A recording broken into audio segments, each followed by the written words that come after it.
Today, we're looking at how to use hashtags on social media to publicize what you do. This is a Kent construction company, and they use Instagram mainly as a way of showing a lot of progress of their job. So they show the kind of before and afters, they show the during, and then they show how amazing it always looks. And one of the things that they've done here is this is a progress photo. And I think what I really, really love about it, I mean, clearly they're doing something incredible in an absolutely huge place. But what I really love is that they've kept everything really simple. So here it is just an image. And then what they've done is they have only done hashtags, as you can see.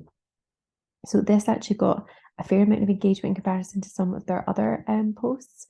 It got more engagement than many of the other ones. And I think one of the reasons why is because progress photos are is something that I guess people buy into because they build up trust.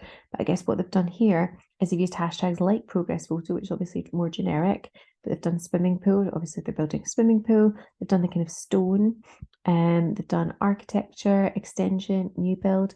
They've done Tunbridge Wells, which is where it is. They've done Kent. So again, anybody who's looking within those areas for a swimming pool or any kind of construction or design is more likely to find them by looking at these kind of hashtags. So the hashtags very much point people in the direction of A, what they're doing, B, where they are, and C, the types of things that people are going to be looking for in terms of other services that these guys do. Now, if I was the Kit Construction Company, one of the things I'd want to do is make sure that I was on top of social media. So I would go to the Maybe dashboard, and on the Maybe dashboard, you can see that on the left, they can have themselves, and on the right, they could add in literally any other construction company, and then they can start to compare and contrast. They can see their social media stats versus someone else's social media stats, and they can start to see what's working for them in terms, and they can look at things like sentiment.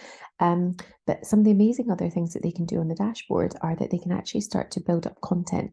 So here you can actually create a selection of posts where they could write using our new AI software.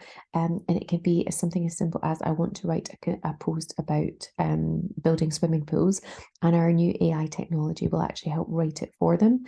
And they can even do sentiment. They can change lots of other fun things about it. Now, as always, if you've got any questions at all, click on the little blue button here. We'd love to help.